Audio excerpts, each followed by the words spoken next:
Ang taong 2025 ay nagbukas ng mga kaganapang nakakagulat, nakahawig ng mga isinulat sa Biblia daan-daang taon na ang nakalipas. Tingnan natin ang mga digmaan, halimbawa, ipinagpatuloy ng Russia ang walang humpay nitong pag-atake sa Ukraine na may walang tigil na pambobomba mula sa himpapawid, nagdulot ng libo-libong nasawi at nagpasiklab pa ng takot sa posibleng nuklear na digmaan. Ang sitwasyong ito ay eksaktong tumutugma sa sinasabi sa Mateo 24. 6-7, makakarinig kayo ng mga digmaan at balita tungkol sa mga digmaan, babangon ng bansa laban sa kapwa-bansa. Samantala, inilunsad ng Israel ang operasyong tinawag na Might and Sword sa Gaza, na nagpahinto sa marupok na tigil putukan at nagresulta sa pagkamatay ng mahigit 100 Palestino mula noong Oktubre. Ang aklat ni Zacarias, Kabanata 12, talata 2 at 3, ay eksaktong naglarawan ng ganitong sitwasyon. Sinabi nitong magiging kopang nanginginig ang Jerusalem, isang lugar ng tunggalian kung saan maraming bansa ang magtitipon para sa gulo. At ang nasasaksihan natin ngayon ay ilan lamang sa mga halimbawa. Maari bang aksidente lang ang lahat ng ito? Imposible. Ang mga kaganapang ito ay malinaw na nakaayon sa mga hula sa Biblia, unti-unting natutupad. Posibleng ang 2025 ang simula ng mga matitinding pag-iyak sa pagsilang na binanggit ni Jesus, ang mga paunang palatandaan bago sumiklab ang ganap na kaguluhan. At sa 2026, maaaring magsimula ang kilalang 7 taon ng kapighatian, isang panahon ng huwad na kapayapaan, mapanirang salot at mga parusang galing sa Diyos na magpapakita ng kahinaan ng 2025 kung ikukumpara. Sa video na ito, ilalahad ko ang katotohanang hindi binabanggit ng karamihan sa mga balita. Iisa-isahin ko ang mga kaganapan ng 2025 at ipapakita kung paano ito konektado sa mga sinaunang propesiya. May bumubuong pattern at tuwirang itinuturo nito ang 2026 bilang mitsa ng huling serye ng mga pangyayari. Kaya simulan na natin. Anak ng tao, ibaling mo ang iyong mukha kay Gog ng lupaing Magog, ang pinuno ng Meshech at Tubal. Salitain mo laban sa kanya at sabihin, ito ang sabi ng Panginoong Diyos, masdan mo, ako ay laban sa iyo, O Gog. Ang talatang ito mula sa Ezekiel ay binabanggit din ng Persya, Cush, Put, Gomer at ang mga tao ng Togarma sa malayong Hilaga, mga bansang bubuo ng isang koalisyon. Ngunit paano ito konektado sa kasalukuyan? Noong Hulyo 2025, nagkaroon ng matinding paglala, matinding pag-atake ang inilunsad ng Israel laban sa Hezbollah sa Timog Lebanon at Beirut. Nagsimula ito noong Hulyo 28 matapos magpakawala ng mga rocket ang Hezbollah sa mga lungsod ng hilagang Israel gaya ng Kiryat Shmona. Sa loob ng 5 araw lamang, pinuntirya ng Israel ang mga imbakan ng armas. Winasak ang mga tunnel sa ilalim ng lupa na ginagamit sa pagpupuslit ng mga misil mula Iran at tinarget ang mga mataas na lider ng Hezbollah. Umabot sa 150 sibilyan ang nasawi. 200,000 katao ang napilitang lumikas mula sa kanilang mga tahanan at maraming bahagi ng Beirut ang nawalan ng kuryente, dahilan upang lalong gumuho ang marupok na pamahalaan ng Lebanon. Mas nakakagulat pa, gumamit ang Israel ng mga sandatang pinapatnubayan ng AI dahilan upang maging sobrang tumpak, ngunit lubhang mapaminsala ang mga pag-atake. Buong mga komunidad ang nawasak. Gumanti ang Hezbollah gamit ang mga suicide drone na gawa sa teknolohiyang Irani at 12 sundalong Israeli ang nasugatan sa bayan ng Nahariya. Ang labang ito ay malinaw na kaakibat ng Ezekiel 38:2-6.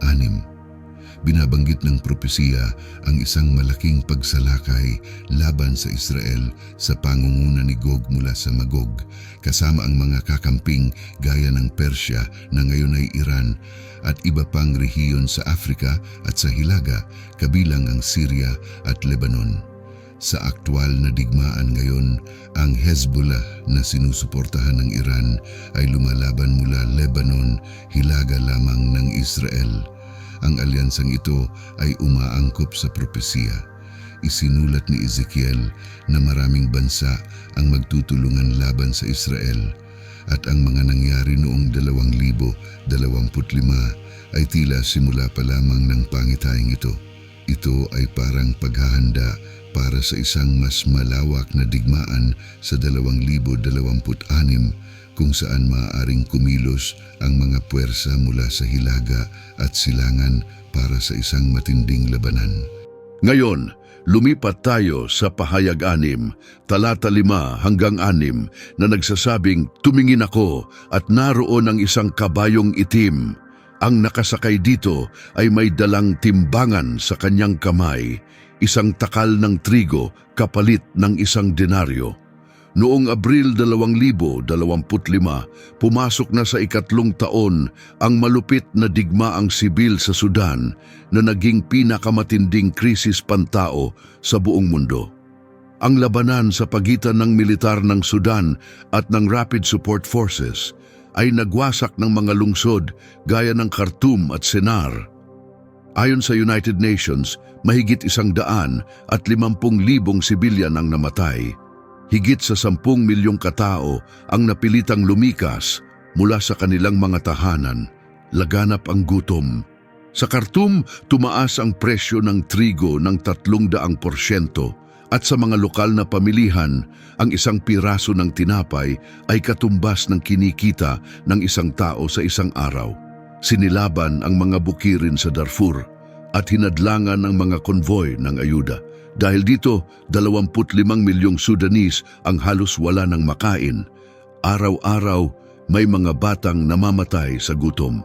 Sa Sennar, binomba ang pangunahing ospital ng lungsod, kaya nawalan ng access sa serbisyong medikal ang mga tao.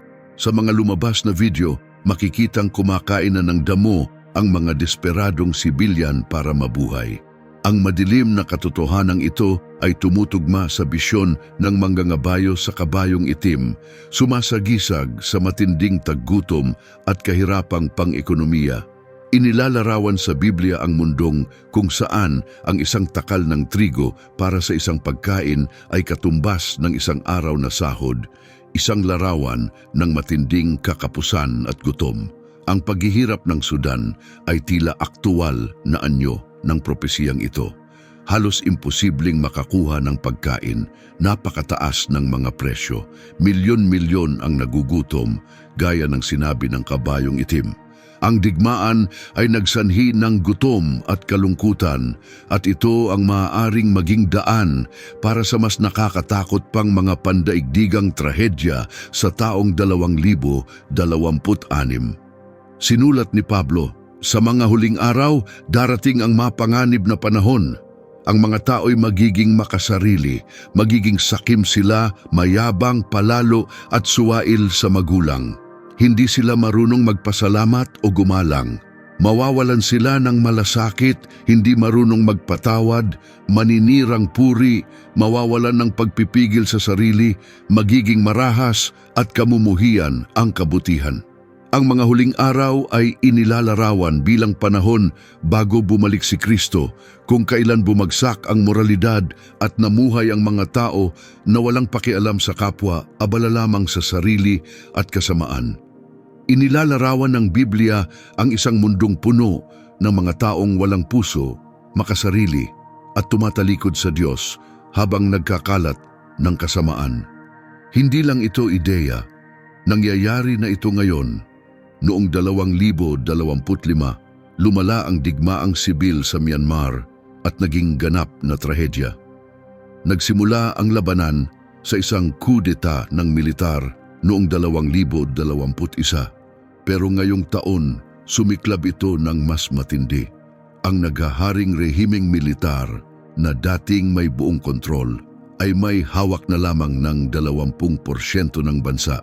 Nakuha ng mga etnikong milisya at ng mga grupo ng pagtutol ng mamamayan ang mga pangunahing teritoryo, kabilang ang mga bahagi ng Shan at Rakhine State. Sa ulat ng UN noong Abril, mahigit 1,000 airstrike ang isinagawa ng militar sa mga sibilyang lugar.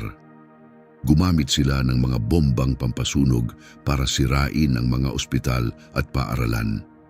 Mahigit 3 milyong katao ang nawalan ng tirahan at napilitang tumakas sa mga kagubatan na walang pagkain, tubig o masisilungan.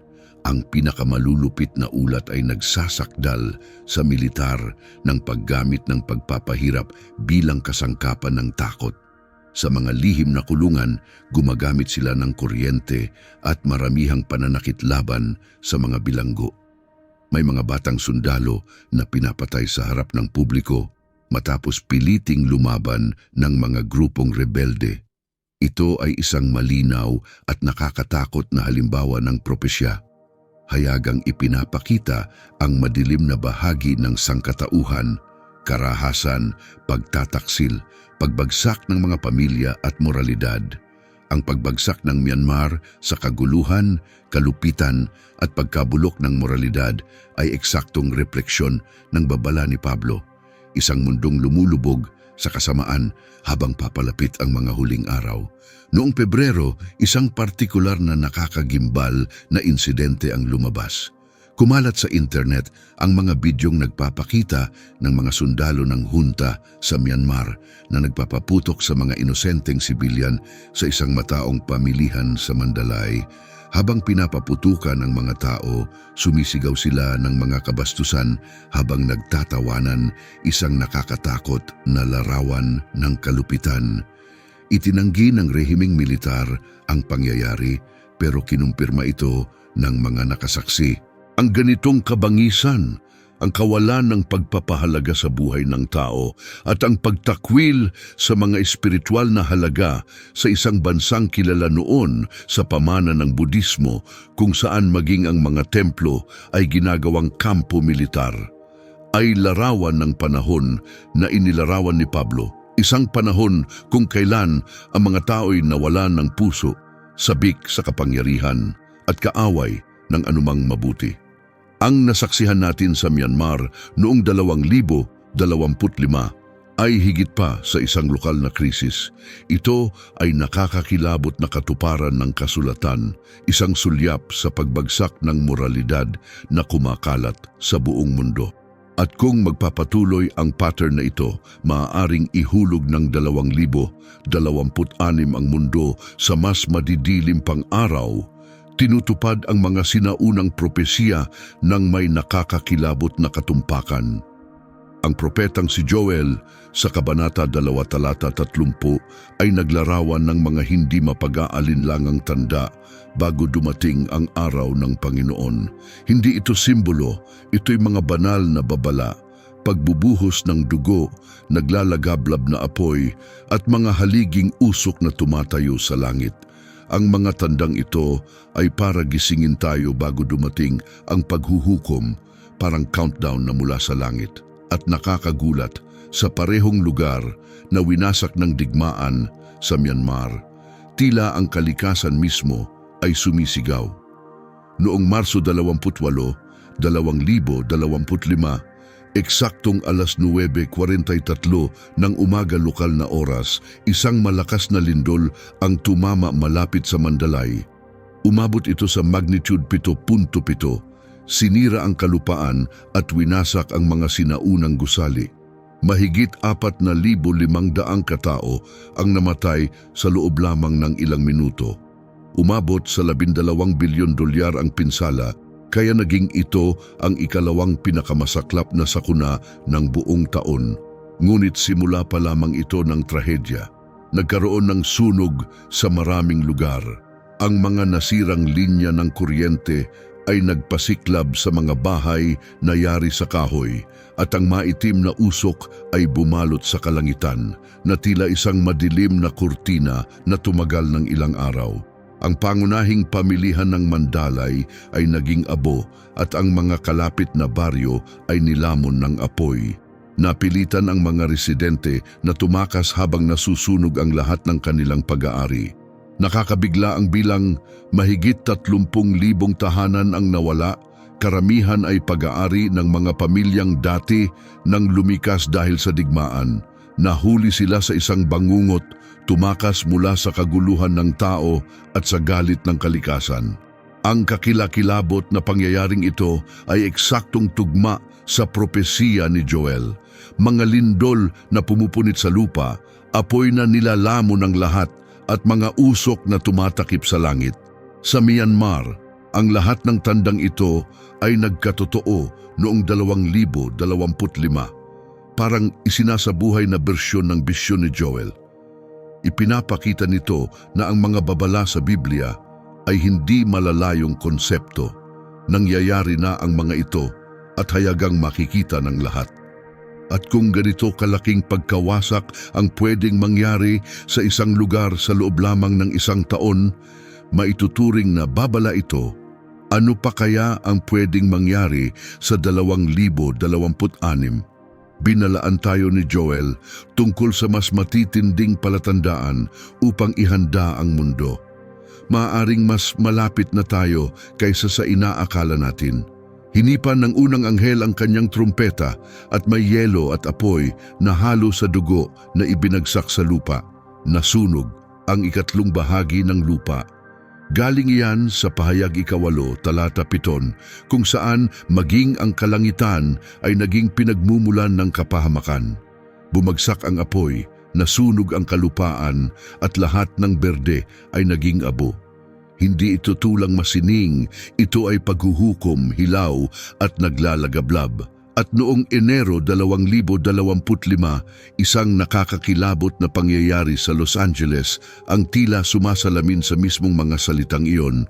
Noong Enero 7, 3 magkakahiwalay na wildfire ang halos sabay-sabay na sumiklab sa mga burol sa paligid ng lungsod, ang Palisades Fire, ang Eaton Fire at ang Sunset Fire. Pinalakas ng marahas na hanging Santa Ana na umaabot sa higit 100 kilometro kada oras. Ang mga apoy ay mabilis na lumaki at kumalat. Sa loob lamang ng 2 araw, mahigit 150,000 ektarya ang tinupok ng apoy. Nasira ang 18,000 gusali, bahay at istruktura. Umabot sa higit $53 bilyon ang pinsala, kaya ito ang naging pinakamahal na sakunang natural sa buong mundo sa taong iyon. Kalahating milyong katao ang napilitang lumikas mula sa mga lugar gaya ng Malibu at Pacific Palisades.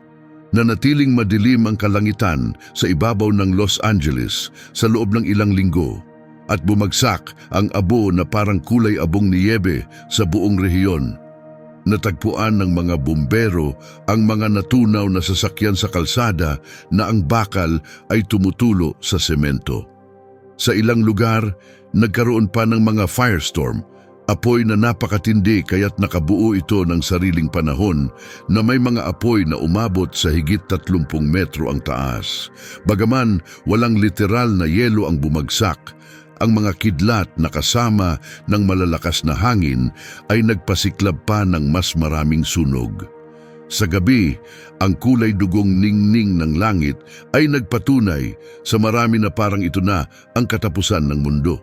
Hindi mahirap makita kung paano ito konektado sa Pahayag 8:7. Apoy mula sa itaas, nasusunog ang 3 bahagi ng lupa kasabay ng mga nakakatakot na tanawin sa langit. Ngunit hindi ito basta likas na kaganapan lamang. Ang Los Angeles, na kilala sa buong mundo sa impluwensya nito sa pelikula, musika at media, ay matagal nang kumakatawan sa mga pagpapahalagang salungat sa turo ng kasulatan.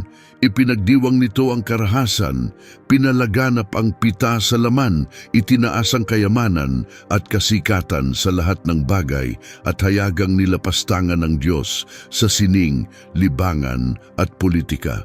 Noong 2025, ipinasa ng California ang mga batas na nagpapahintulot ng aborsyon hanggang sa mismong araw ng kapanganakan. Patuloy ang Hollywood sa paggawa ng mga palabas na niluluwalhati ang pangkukulam, satanismo at mga baluktot na relasyon. Namumuhay ang lungsod sa karangyaan habang milyon-milyon ang naghihirap at sa tuktok ng paghihimagsik na ito, bumagsak ang apoy. Ayon sa pahayag, ang apoy ay hindi basta tanda, ito ay paghatol.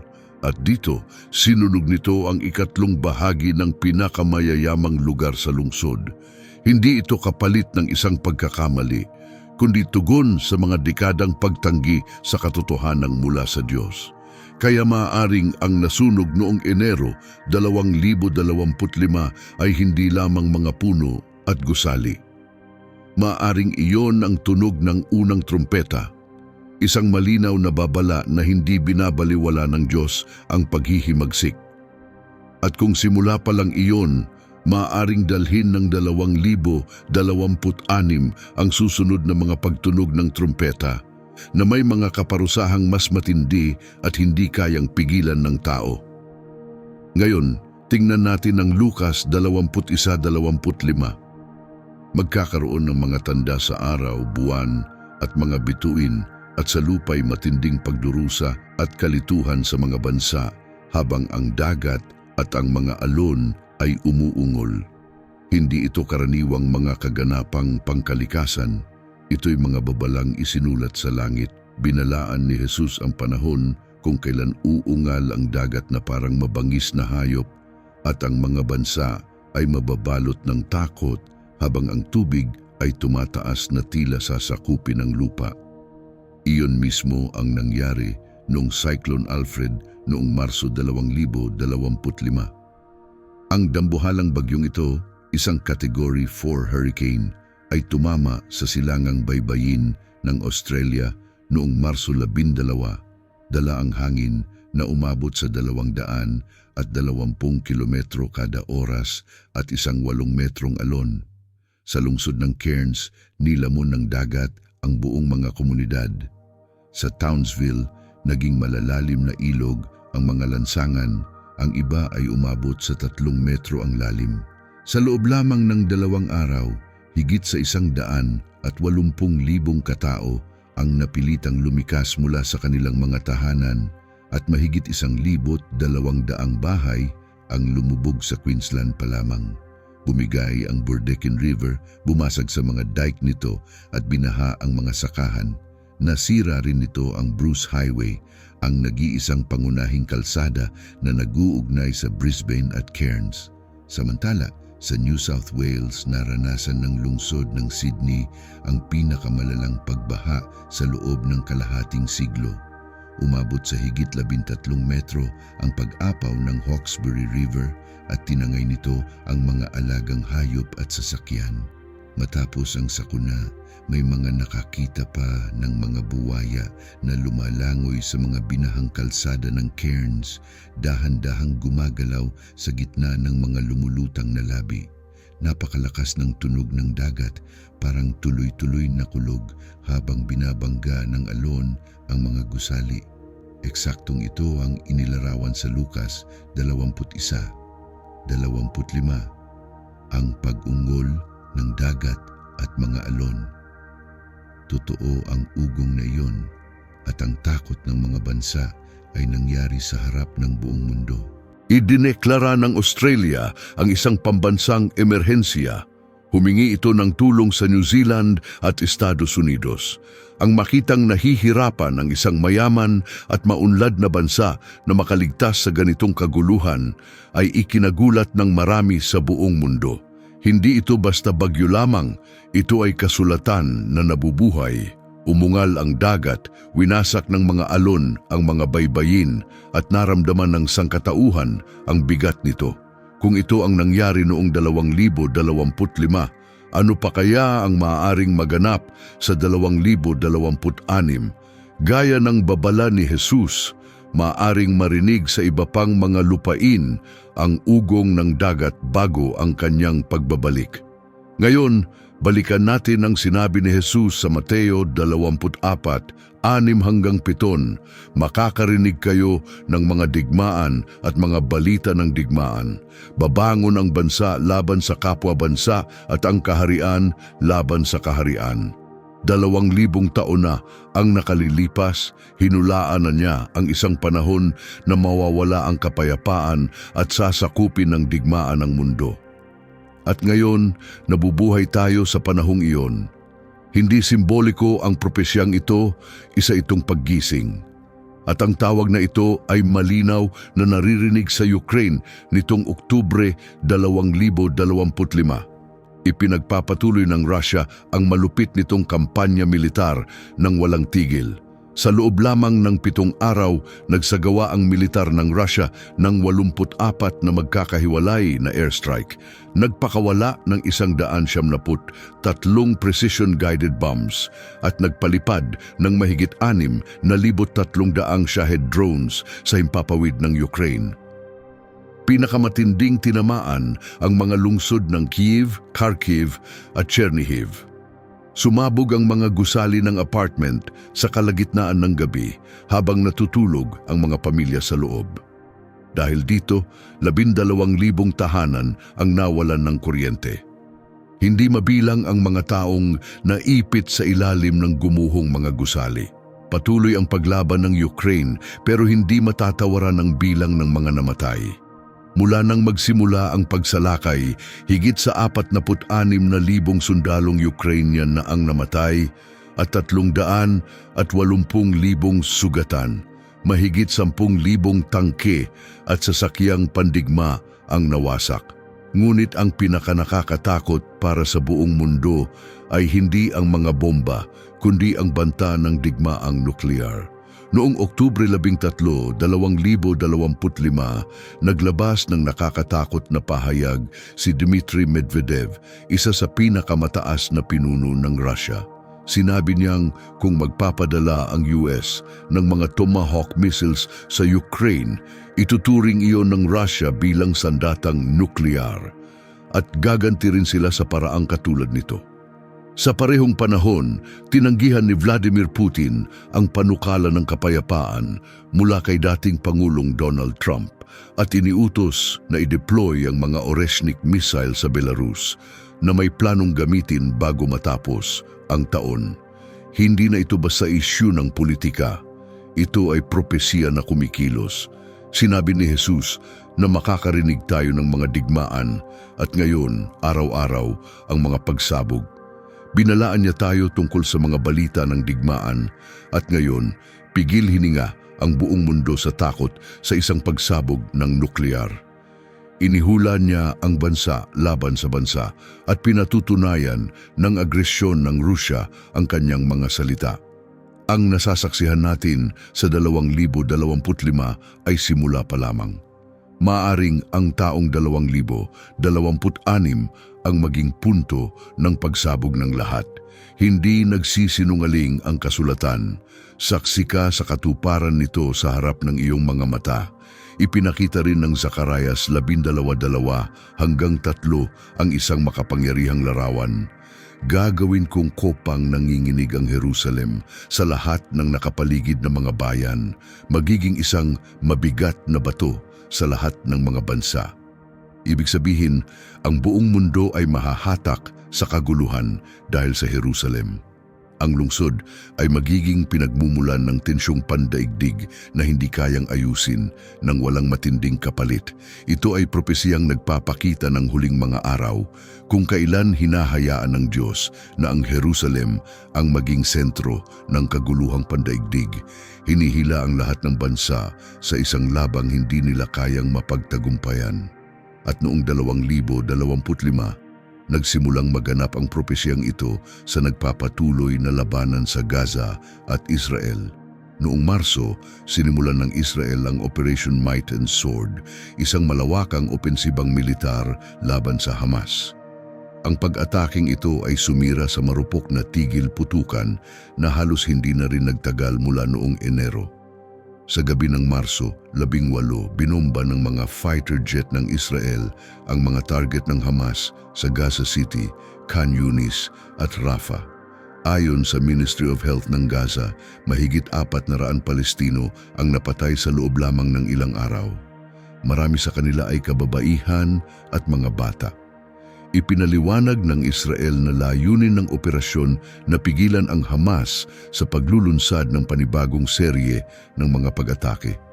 Pagkatapos ng mga airstrike, agad na pumasok ang mga ground forces at sinakop ang mga estratehikong lugar tulad ng Netzerim Corridor, isang mahalagang ruta na naghahati sa Gaza sa dalawang bahagi at naglilimita sa galaw ng tao at tulong. Sa loob ng isang linggo, libu-libong gusali ang giniba. Punong-puno ang mga ospital ng mga sugatan, kinapos ang mga supply medikal, hindi na makakayanan ng mga sibilyan ang bigat ng sitwasyon. Pagdating ng Oktubre, muling lumala ang labanan. Noong Oktubre 10, inanunsyo ang panibagong tigil putukan sa tulong ng Estados Unidos sa ilalim ni Pangulong Donald Trump. Bahagyang umatras ang mga pwersa ng Israel at pinayagang makapasok ang tulong sa Gaza. Ngunit 9 na araw lang ang lumipas. Noong Oktubre 19, muling sumiklab ang karahasan. Inambus ng Hamas ang mga sundalong Israeli malapit sa Rafah at napatay ang dalawa, si Major Yaniv Kula, edad 26, at si Sergeant Itai Yavetz, edad 21. Inakusahan ng Israel ang Hamas ng paglabag sa kasunduan ng tigil putukan at agad na gumanti sa pamamagitan ng malawakang airstrike. Sa araw na iyon lamang, hindi bababa sa 44 na Palestino ang napatay. Mula Oktubre 10, umabot na sa 77 ang namatay at higit 230 ang nasugatan. Bilang tugon sa karahasan, pansamantalang isinara ng Israel ang Rafah Crossing na huminto sa pagdaloy ng tulong makatao papasok ng Gaza. Gayunman, inanunsyo nilang muling ipagpapatuloy ang tigil putukan at ang paghahatid ng tulong sa Lunes, Oktubre 21. Ang Hamas naman ay itinangging may kinalaman sila sa pag-atake at iginiit na ginagamit lang ito ng Israel bilang dahilan para sa panibagong opensiba. Inutusan ni Punong Ministro Benjamin Netanyahu ang agarang at matinding pagganti na siyang nagpasiklab ng reaksyon sa buong mundo. Nanawagan ang United Nations ng masusing investigasyon. Maring kinondena ng mga bansa tulad ng Turkey at Iran ang Israel at nagkaroon ng malawakang mga protesta sa buong Europa at Estados Unidos kung saan nanawagan ang mga tao ng parusa at hustisya. Ang mga pangyayaring ito ay malapit na konektado sa propesya sa aklat ni Zacarias. Ang Jerusalem at Gaza ay naging sentro ng kaguluhang pandaigdig. At gaya ng isinulat sa kasulatan, ang mga bansa ay bumabangon laban sa Israel. Ang larawan ng kopang nanginginig ay malinaw na makikita sa kung paanong ang labang ito ay yumanig sa pandaigdigang komunidad. Sa UN, sinusubok ang mga alyansang pampulitika habang nananawagan ng kapayapaan ng Estados Unidos, hayagang sinusuportahan naman ng mga bansang tulad ng Iran ang Hamas. Ito ay isang modernong paglusob. Hindi lamang ito labanan sa lupa gamit ang mga armas, kundi sa pamamagitan din ng diplomasya, media at opinyong pandaigdig. Halos bawat bansa ay kasangkot na ngayon sa isang paraan, pumapanig, nagbibigay ng presyon o nagpapalabas ng babala.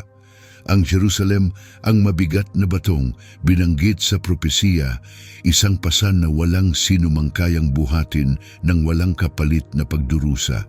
Hindi ito basta pagkakatun lamang. Ito ay katuparan ng sinaunang salita na nagpapakita kung paanong pinagtitipon ng Diyos ang mga bansa para sa huling labanan na may Jerusalem sa gitna. Kung ang 2025 ay nagdala na ng ganitong antas ng pagkakaisa at tensyon laban sa Israel, maaaring ang 2026 ang panahon kung kailan ganap na mabubuo ang paglusob gaya ng inihula ni Zacarias. Ngayon, tingnan natin ang pahayag 16:12. Ibinuhos ng ika-6 na anghel ang kanyang mangkok sa malaking ilog Euphrates at natuyo ang tubig nito upang ihanda ang daan para sa mga hari mula sa silangan. Ang sandaling ito ay mahalagang bahagi ng mga huling paghatol sa pahayag kung saan natutuyo ang Euphrates upang bigyang daan ang mga makapangyarihang pinuno at ang kanilang malalaking hukbo patungo sa huling digmaan, Armageddon. Noong Mayo 2025, tila nabuhay ang bersikulong ito sa isang bagong at hindi inaasahang entablado, ang South China Sea. Noong Mayo 22, sumiklab ang tensyon nang magbanggaan ng mga barko ng China at Pilipinas malapit sa pinag-aagawang Spratly Islands. Lalo pang lumala ang alitan ng sadya umanong salpukin ng isang barkong Coast Guard ng China ang isang sasakyang pandagat ng Pilipinas na kumukuha ng buhangin malapit sa Sandy Cay, isa sa mga pinagtatalunang bahura. Hindi ito isang hiwalay na insidente. Ilang linggo bago ito, mula Abril 21 hanggang Mayo 9, nagsagawa ng pinagsanib na ehersisyong militar ang Pilipinas at Estados Unidos na tinawag na Balikatan. Mahigit 14,000 sundalo ang lumahok, nagsanay ng mga senaryo ng pagsakop, pagtatanggol sa baybayin at mga operasyong may misil. Isinagawa ang mga ito sa tulong ng mga kaalyado gaya ng Japan at Australia malapit sa pinag-aagawang Spratlys. Itinuring ito ng China bilang tuwirang banta at gumanti sa pamamagitan ng malalakas na babala. Ipinakita ang lakas ng militar at iginiit ang kontrol sa mahahalagang ruta sa dagat. Sa konteksto ng Biblia, ang pagkatuyo ng Euphrates ay hindi lang pisikal. Sumasagisag ito sa pag-alis ng mga hadlang, pagbubukas ng daan para sa pagsulong ng mga puwersa mula sa silangan. Sa ngayon, ang China na itinuturing ng marami bilang isa sa mga hari ng silangan ay pinatitibay ang daan sa South China Sea, mahahalagang rutang maaaring gamitin sa pagdadala ng mga sundalo, suplay o armas sa posibleng pandaigdigang digmaan. Ang mga tumitinding tensyon, banggaan at mga ehersisyong militar ay tila mga paghahanda para sa digmaang binanggit sa propesya bilang ang huling malaking labanan. Ang nasaksihan natin sa 2025 ay maaaring unang hakbang ng bisyong ito na unti-unting humuhugis, naghahanda sa isang mas malawak na paglala sa 2026 na maglalapit sa mundo sa kaguluhang inilalarawan sa pahayag. Sa wakas, suriin natin ang Isaias 17:1, ang pasanin ng Damasco. Masdan mo, ang Damasco ay aalisin bilang isang lungsod at magiging isang bunton ng guho. Isa ito sa pinakalinaw at tuwirang propesiya sa Biblia. Nagsasaad ito ng ganap na pagkawasak ng Damasco, ang kabisera ng Syria, isang lungsod na may higit sa 11,000 taon ng tuloy-tuloy na kasaysayan ay nakatakdang gawing guho, hindi nakikilos bilang isang lungsod. Hindi ito bahagyang pinsala, ito ay ganap na paggunaw, bahagi ng paghatol ng Diyos sa mga huling araw. Marami ang naniniwalang hindi pa ito natutupad dahil nananatiling buo ang Damasco hanggang ngayon. Ngunit sa lumalalang krisis sa Syria, tila mas malapit na ito kaysa dati, na para bang papalapit na ang mundo sa sandaling maisakatuparan ang bersikulong ito. Noong 2025, nakakulong ang Syria sa isang marahas na tunggalian na malapit na tumutugma sa landas patungo sa propesiyang ito. Bagamat napatalsik si Bashar al-Assad noong 2024 ng isang grupong Islamista na pinamumunuan ni Ahmed al-Sharaa, hindi sumunod ang kapayapaan. Sa halip, lalo pang nalugmok ang bansa sa kaguluhan. Pagsapit ng Hulyo 2025, sumabog ang karahasan sa katimugang bahagi ng Syria. Nagsimula ang lahat noong Hulyo 11 nang magkaroon ng pagnanakaw sa kahabaan ng highway na nag-uugnay sa Damascus at Suwaida. Inatake ng mga tribong Bedouin ang isang negosyanteng Druze at mabilis na lumala ang insidente. Nagkaroon ng marahas na sagupaan sa pagitan ng mga milisyang Druze, mandirigmang Bedouin at mga puwersa ng pamahalaan. Sa loob ng 4 na araw, mahigit 250 katao ang napatay, kabilang ang 138 sundalo, pati na rin mga kababaihan at bata ayon sa United Nations. Nagpadala ng karagdagang puwersa ang gobyernong Shara patungong Suwaida, pero hindi pa rin natigil ang bakbakan. Gumamit ng mortar at mabibigat na sandata at naputol ang pangunahing highway mula Damascus patimog na naghiwalay sa ilang rehiyon. Pagkatapos, lalo pang lumala ang sitwasyon. Noong Hulyo 16, isinagawa ng Israel ang direktang mga airstrike mismo sa lungsod ng Damascus. Tinamaan ng mga gusaling pampamahalaan, kabilang ang Ministry of Defense at mga lugar malapit sa tirahan ng Pangulo. Ilang pangunahing estruktura ang nawasak. Hindi bababa sa 3 katao ang namatay at kumalat ang takot sa kabisera. Ipinagtanggol ng Israel ang mga airstrike sa pagsasabing layunin nito ang protektahan ang komunidad ng Druze na itinuturing nilang mga kaalyado at pigilan ang mga kaaway na makalapit sa mga hangganan ng Israel. Nagbigay ng matapang na pahayag si Israeli Defense Minister Israel Katz. Tapos na ang panahon ng babala sa Damascus. Nangako siya ng mas mabagsik at tiyak na aksyon laban sa rehimeng Syrian.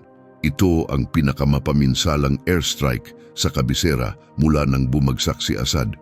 Sumunod ito sa mga pambobomba sa mga lugar gaya ng Suwaida at Daraa. Ang propesiya ni Isaias ay hindi na malayo. Palapit na ito habang yayanig ang Damascus sa bigat ng digmaan. Tinawag ng United Nations ang airstrike ng Israel sa Damascus na isang irresponsabling hakbang na lumalabag sa soberanya ng Syria. Ngunit ang mas kapansin-pansin ay kung paanong malinaw na ginagaya ng sitwasyong ito ang Isaias 17:1. Ang Damascus, ang sinaunang puso ng Syria, ay nasa matinding panganib. Binubomba ito mula sa labas, pinupunit ng digmaang sibil sa loob, at pinalilibutan ng lumalalang tensyon sa pagitan ng Iran at Hezbollah. Ipinahayag ni Isaias na ang lungsod ay magiging isang bunton ng guho. Noong Hulyo 2025, tila nagsimula ng matupad ang pangitaing yon, nawasak ng mga pambobomba ang mga pangunahing gusaling pampamahalaan sa Damascus. Unti-unting nabubuo ang tanawin, isang marupok na rehimen, mga agresibong kapitbahay, at direktang mga pag-atake na anumang oras ay maaaring sumabog sa ganap na pagkawasak. Hindi pa man ito umaabot sa sukdulan, ngunit tila isang hakbang na lang ang layo. Kung ganito na kalala ang pinsala sa Damascus noong 2025, hindi malayong mangyari na sa 2026 ito tuluyang bumagsak gaya ng inihula ni Isaias. Hindi lang ito pagbagsak ng isang lungsod, kundi pagsisimula ng paghatol ng Diyos sa mga huling araw. Ang lahat ng nakita mo sa video na ito, walang humpay na digmaan, mapaminsalang lindol, apoy mula sa langit, pag-alsa ng karagatan, ang buong mundo laban sa Jerusalem, at ang Damascus na nasa bingit ng pagguho. Wala ni isa sa mga ito ang aksidente. Ito ay katuparan ng propesya na nagaganap sa mismong harapan mo. Ang Biblia ay nabubuhay, bersikulo bawat bersikulo. Sinabi ni Jesus sa Mateo 24:33, "Kapag nakita ninyo ang lahat ng ito, alamin ninyong ito'y malapit na, nasa pintuan na. At ngayon, nasasaksihan mo na ito." Ang mga kaganapan sa 2025 ay simula lamang, isang pagsasanay. Maaaring ang 2026 ang tunay na pasimula ng wakas.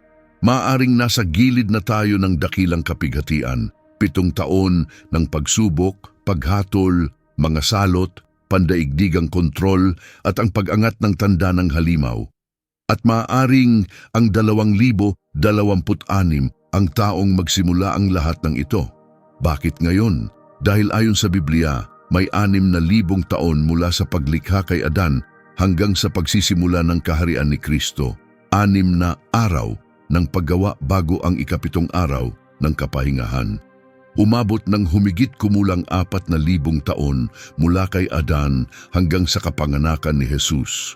At halos 2,000 taon mula kay Jesus hanggang sa kasalukuyan.